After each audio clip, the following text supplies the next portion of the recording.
So, quick little tip, when you're trying to do your like Khatra or Gojache기 or whatever you want to call it, remember that the bow can move on 3 axes. Okay, so like everybody only thinks about this movement. Okay, sometimes people think of this movement, but remember that the bow can also move like this.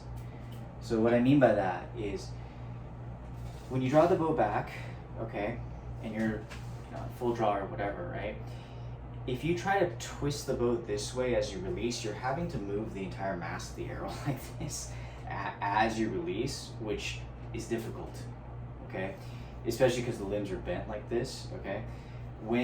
Rather than doing that, the initial movement, in my opinion, should be like this. So it's kind of like a slight uncanting. It doesn't take a whole lot, but when you do that with the arrow moving forward, it will actually create a little bit of space between the arrow shaft and the arrow pass, until the bow naturally gets to the point where it wants to turn and push forward like that.